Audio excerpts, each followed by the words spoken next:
कि हम इस इलेक्शन में रिजल्ट्स का एनालिसिस कर रहे हैं। एक और जो मुझे लगता है शायद आपसे चूक हुई, जिस पे मैं आपकी राय जानना चाहता हूँ, वो ये कि आप ही ने नीतीश कुमार की तबीयत को अटैक किया। बाकी जो लोग थे, तेजस्वी का मैंने इंटरव्यू किया, वो कहते देखिए हमारे कल्चर में नहीं है बड़े लोगों को हेल्थ को लेकर अटैक करना। मैं आपको फिर से कैमरे पे दूरा देता हूँ। मैं अभी भी नीतीश कुमार जी मानसिक और शारीरिक तौर पर स्वस्थ नहीं है, ये कहने में कोई गुरेज नहीं है। नहीं, पर ये बैकफायर कर गया ना। आप ये कैसे जानते हैं? ये कॉज एंड इफेक्ट मेरे पास ऐसा कोई दूरबीन नहीं है। जब बातचीत हुई लोग एनेक्डोटली जब बातचीत हुई लोगों से, तो उन्होंने कहा कि भाई बड़ों को इंडिया के कल्चर में कहाँ कोई अटैक करता है। वो ठीक बात है, वो बड़ों को अटैक नहीं करता है, वो उनकी शैली है। बड़ों के और छोटों की बात नहीं है। आप मुख्यमंत्री हैं और आप मानसिक और शारीरिक तौर पर स्वस्थ नहीं दिख रहे हैं, और मुझे अगर ये दिख रहा है तो मैंने बोला है। अब वो इलेक्ट्रॉनिकली बैकफायर करे या बैकफायर न करे, मैं उससे पीछे नहीं हट रहा हूँ। मैं आज भी आपको कैमरे पे कह दे रहा हूँ कि नीतीश कुमार जी मानसिक और शारीरिक तौर पर स्वस्थ नहीं दिख रहे हैं। नहीं, पर वोटरों में यही सब अटैक्स वगैरह से एक सहानुभूति होगी। वो हो सकता भला है। आदमी है। अरे मेरे भाई, पैसा है ना राहुल। 100 करोड़ रुपए मुझे आप दे दो एक विधानसभा के लिए, 100 करोड़ रुपए, और सारी सहानुभूति, सारी रणनीति आपकी धरी की धरी रह जाएगी, या वोट खरीद के जीत सकते हो।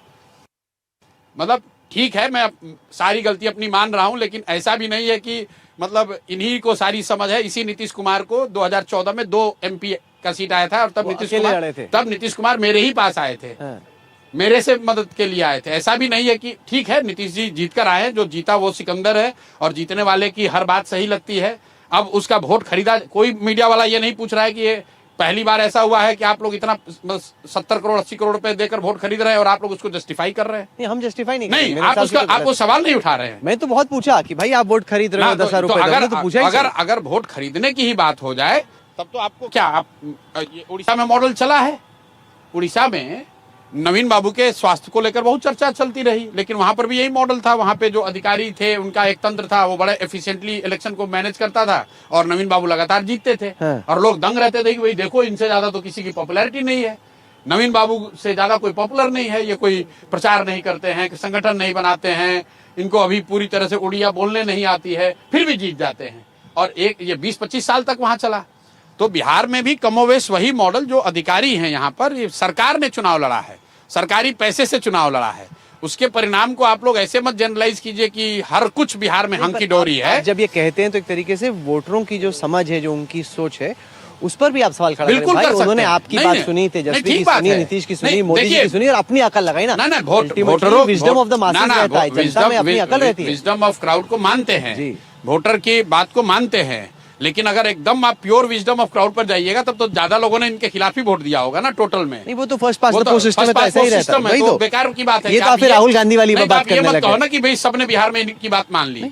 Just because you have won, that doesn't mean कि everything what you are doing is right. नहीं, पर ये वन ही नहीं है, ये वन ही नहीं है तो भाई सुनामी। अरे भाई, तो आप 25,000 करोड़ रुपया खर्च कर दोगे जनता का वोट खरीदने के लिए, तो सुनामी क्या? कल आप पूरा बूथ कैप्चर कर लीजिए, जीत कर आ जाइए और कहिए कि भाई। नहीं, पर ऐसा है नहीं। जैसे अशोक गहलोत ने राजस्थान में पिछले विधानसभा चुनाव से पहले जितना वो दे सकते थे सब नहीं, आप बिल्कुल। अरे हम लोग भी चुनाव में जुड़े रहे हैं राहुल, अगर आप चुनाव कवर करते हैं, चुनाव से हम भी जुड़े रहे हैं। चुनाव अनाउंसमेंट के बाद वोटिंग के दिन तक, ड्यूरिंग द फेज जिसको कि आप कहते हैं आचार संहिता लागू है, उस समय वोटर को बुलाकर 10,000 रुपया देना, एक वोटर को नहीं, हर विधानसभा में 60,000, 62,000 वोटरों को देना, ये बिहार के नहीं देश के राजनीतिक इतिहास में कभी नहीं हुआ है। आप स्कीम की घोषणा करते हैं, आचार संहिता से पहले करते हैं। इनफैक्ट ये मारामारी रहती है कि भाई जिस दिन इलेक्शन अनाउंस होता है उससे पहले लोग अनाउंस करते हैं। यहाँ पर वोटिंग के दूसरे 2 दिन पहले तक, वोटिंग के 4 दिन पहले तक महिलाओं को बुलाकर न सिर्फ पैसा दिया गया है, पैसा देने के बाद उनको ये बताया गया है कि अगर आप एनडीए को वोट देंगी, अगर आप नीतीश कुमार मुख्यमंत्री बनते हैं तो आपको 2 लाख रुपए तक का आगे सहायता मिलेगा, और लोन के तौर पर नहीं। आप सरकार का गजट में आपसे अनुरोध करूंगा, अमित शाह जी क्या कह रहे हो छोड़िए, सरकार ने जो ऑर्डर निकाला उसमें लोन शब्द कहीं नहीं है। उसमें कहा गया है कि आपको 10,000 रुपए का पहला इंस्टॉलमेंट दिया जा रहा है, और 6 महीने में अगर आप अपना रोजगार शुरू करते हैं तो आपको 2 लाख रुपए तक का मदद दिया जाएगा। सेकंड पार्ट तो लोन है, आप उसको फिर भी डिस्टॉर्ट कर रहे हैं। सेकंड पार्ट वाला लोन है। अच्छा, 10,000 रुपए देके वोट खरीदना, 10,000 रुपए तो ग्रांट नहीं, मैं तो कतई नहीं कर सकता जस्टिफाई, वो ग्रांट है, बिल्कुल भी नहीं, सवाल ही नहीं उठता, वो तो गलत है, इसी को रोकना ही चाहिए। इसमें कोई बात अगर नहीं, इसी की बात छोड़ दीजिए, इसी की बात छोड़िए। ये जिस नीतीश कुमार को आप लोग इतना बड़ा मसीहा बता रहे हैं, ये नीतीश कुमार और मोदी जी अगर 10,000 रुपए देकर आप वोट खरीद, आप आचार संहिता में अगर आप 1 लाख रुपए के साथ पकड़ लिए जाएं 50,000 रुपए के साथ वोटर को खरीदते हुए, तो आप उसको ब्रेकिंग न्यूज दिखाओगे कि भाई जनसुराज का कैंडिडेट 50,000 रुपया देकर वोट खरीदता हुआ पकड़ा गया, राजद का जदयू का कैंडिडेट वोट खरीदता हुआ पकड़ा गया, और यहाँ नीतीश कुमार 125 करोड़ रुपया हर विधानसभा में देकर वोट खरीद रहे हैं, और आप लोग उसको कह रहे हैं कि ये तो छोटी बात है। ये तो छोटी बात नहीं, ये फुटनोट नहीं है। मैं आपको बता रहा हूं, ये आप जनसुराज के हार को चाहे जितना भी मीम बना लीजिए, ये देश की राजनीति के लिए बहुत बड़ी घटना है।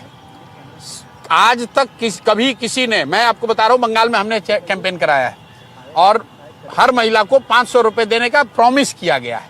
सरकार जब जीत कर आई लक्ष्मी भंडार योजना, तो उनको 500 रुपए दिया गया, अब शायद 1000 दिया जा रहा है। और ये इस तरह की योजनाएं घोषणा की जाती रही हैं। लेकिन चुनाव से पहले, वोटिंग के 2 दिन पहले आप 10-20 हजार रुपए की बात नहीं कर रहे हैं। 10,000 रुपए 60,000 महिलाओं को घर घर से बुलाकर, और सिर्फ यही नहीं, आप पार्टी बनाते हैं, पार्टी का कैडर होता है, पार्टी का बूथ का नेटवर्क है, पार्टी के प्रचारक हैं। यहाँ तो जदयू को, एनडीए को जरूरत ही नहीं उसकी, क्योंकि 1,20,000 जीविका की जो दीदी है वो आपकी कैडर हो गई। सबको बूथ में बैठाया गया, ये तो लीगली चैलेंज करने वाली बात है। उनको बूथ में बैठाया गया फैसिलिटेटर बनाकर, और हर वो आदमी जो बूथ वोट देने आया, महिला, उसको बताया गया, रिमाइंड कराया गया उस जीविका दीदी के द्वारा कि भाई तुम्हें वोट किसको देना है। ये इलेक्टोरल वायलेशन, तो मोदी जी और ये लोग बोल सकते हैं कि जीविका दीदियों को भी तो नीतीश जी ने ही तैयार किया ना, ये जो पूरा जो अच्छा, तो मतलब बेस बना, आपने जैसे अपना खर्चे पर किया है, अपने खर्चे पे नहीं किया, लेकिन बेस तो उन्होंने। ऐसा है ना कि जीविका दीदी को जो पैसा दिया जा रहा है वो तो बिहार की जनता का पैसा है। सही बात। तो वो पैसा आप जनसुराज को दिलवा दीजिए और देखिए कि हम उतना बड़ा कैडर खड़ा कर देते हैं कि नहीं। तो चलिए, आपने नहीं, कैडर को बनाने में रिसोर्स का एक बड़ा फंक्शन है।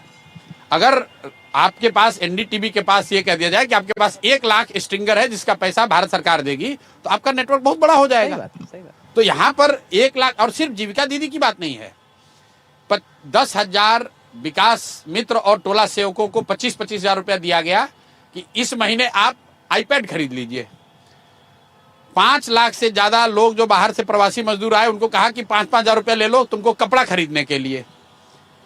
आंगनवाड़ी सेविकाओं को और आशा वर्कर को 2-2 हजार रुपया एक्स्ट्रा महीने का दिया गया, क्योंकि भैया आप इस बार मदद कीजिए हमारी। और इस चीज को कोई चर्चा नहीं कर रहा है, इसकी बात नहीं हो रही है। तो ये अगर आप सरकारी पैसे से, सरकारी तंत्र का इस्तेमाल करके, लोगों के पैसे से ही लोगों का वोट खरीद रहे हो, तो इसीलिए मैंने कहा है कि भैया ये चलने वाला नहीं है। आप 6 महीना रुकिए, हम लोग पीछे हटने वाले नहीं है। जिन लोगों को इन्होंने कहा है कि हम 2 लाख रुपए देंगे, वही लोग खड़े होंगे कि अब 2 लाख रुपए। क्या करेंगे आप? बिल्कुल, मैंने कल नंबर घोषित किया है कि जिसको भी भैया 2 लाख रुपए नहीं मिल रहा है, वो अब जनसुराज को, प्रशांत किशोर को कांटेक्ट कीजिए, हम लोग चलेंगे सरकार के पास। सरकार बोलेगी पीके बाबू आपको जनता ने मैसेज दिया, घर बैठिए, अरे हल्ला मत कीजिए। ऐसा है ना, लोकतंत्र है, लोकतंत्र में लोग जीतते हारते रहे हैं। नीतीश कुमार भी हारे हैं, भाजपा भी हारी है, राजद भी हारा है। कोई ऐसा दल नहीं है, कोई ऐसा नेता नहीं जो चुनाव नहीं हारा है। चुनाव हार जाने से आप राजनीति नहीं छोड़ देंगे।